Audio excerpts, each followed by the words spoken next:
آج ہم غالب کی دوسری غزل پڑھ رہے ہیں۔ کسی کو دے کے دل کوئی نوا سنجے فغاں کیوں ہو، نہ ہو جب دل ہی سینے میں تو پھر منہ میں زباں کیوں ہو۔ جب اپنے ہی ہاتھوں سے محبوب کو دل دے دیا ہے تو آہو فغاں کرنے کی، رونے کی، شور غل مچانے کی کیا ضرورت ہے پھر، نہ ہو جب دل ہی سینے میں، کیونکہ دل جو ہے وہ سینے میں موجود نہیں ہے تو پھر منہ میں زباں کیوں ہو۔ تو شکوہ کرنے والی زبان بھی منہ میں نہیں ہونی چاہیے، پھر صبر کرنا چاہیے، برداشت کرنا چاہیے۔ تو یہ ایک دوسرا ان کا ہٹ کے ایک وے ہے، دوسرا طریقہ ہے۔ وہ اپنی خو نہ چھوڑیں گے، ہم اپنی وضع کیوں بدلیں، محبوب اپنی عادات و اطوار نہیں بدلے گا، ہم اپنی طرز زندگی کیوں بدلیں۔ سبک سر بن کے کیا پوچھیں کہ ہم سے سرگراں کیوں ہو، اگر محبوب ناراض ہو گیا ہے تو ہم کم حوصلہ ہو کے اوچھے بن کے ہم اس سے کیوں پوچھیں کہ تم ہم سے ناراض کیوں رہتے ہو۔ ناراض رہتے ہو تو رہو، جیسے کچھ لوگ ہوتے ہیں، جیسے کچھ عاشق ہوتے ہیں، رونے دھونے لگ جاتے ہیں،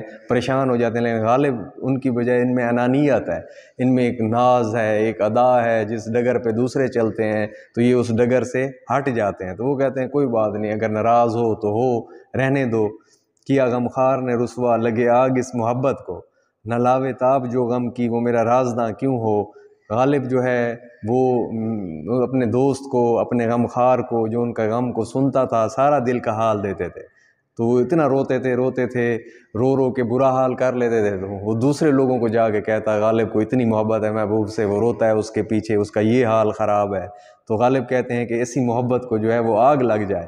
جو میرے غم کی تاب ہی نہیں لا سکا، برداشت ہی نہیں کر سکا، اسے میرے رازدان ہونے کا کیا حق ہے پھر، تو وہ میرے راز کو رکھنے والا کہاں ہوا، اس نے تو جا کے سب کو بتا دیا، اور میں پورے معاشرے میں ہر جگہ پہ بدنام ہو کے رہ گیا، اور پورے سماج کی مخالفت کا مجھے سامنا کرنا پڑا۔ یہ کہہ سکتے ہو ہم دل میں نہیں ہیں، پر یہ تو بتلاؤ اے میرے محبوب، تم کہہ سکتے ہو کہ ہم جو ہیں تمہارے دل میں نہیں ہیں؟ تم، یہ استفسار کیا جا رہا ہے، پوچھا جا رہا ہے کہ تم ہمارے دل میں رہتے ہو محبوب، تم یہ کیسے کہہ سکتے ہو کہ ہم دل میں نہیں ہیں، کہ محبوب جو ہے میرے دل میں نہیں ہے، تم یہ کیسے کہہ سکتے ہو کہ جب دل میں تم ہی تم ہو، کہ دل میں تم ہی تم ہو، ہر جگہ پہ تم ہی ہو، تمہاری باتیں ہیں، تمہارا ہی تصور ہے، تو آنکھوں سے نہا کیوں ہو، پھر ہم سے ناراض کیوں رہتے ہو، آنکھوں سے دور کیوں رہتے ہو۔ تو یہ شکوہ کرنے کی تمہیں جو ہے نا، تم تو دل میں رہتے ہو، تمہیں تو آنکھوں سے دور رہنے کی ضرورت ہی نہیں ہے۔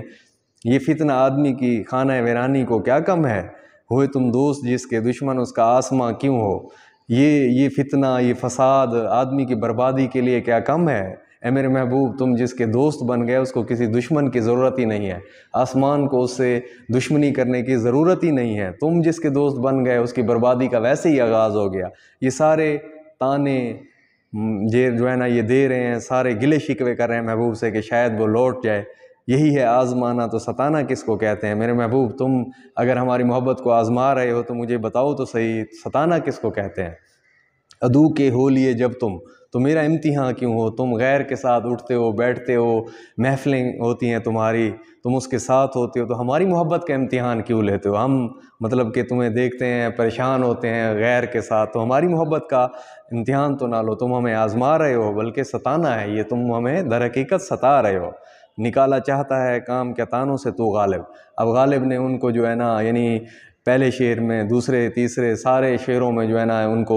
گلہ دیا ہے کہ تم آنکھوں سے دور رہتے ہو، تم جس کے دوست ہو گئے اس کو دشمنی کی کیا ضرورت ہے، ستانا کس کو کہتے ہیں، آزمانا کس کو کہتے ہیں، ٹھیک ہے، سارے گلے دے کے کہتے ہیں کہ نکالا چاہتا ہے کام کیا تانوں سے تو غالب۔ اے غالب، تو تانے دے کے یہ چاہتا ہے کہ محبوب تیرے پاس لوٹ آئے گا، تیری بے مہر بے وفا کہنے سے وہ تجھ پر مہرباں کیوں ہو۔ وہ تجھ پر کبھی بھی مہربان نہیں ہوگا، وہ غیروں کے لیے ہے اور غیروں کے لیے رہے گا، تیرا کام جو ہے نا اس طریقے سے نہیں نکلے گا۔ تو یہ غالب کا ایک مختلف انداز ہے۔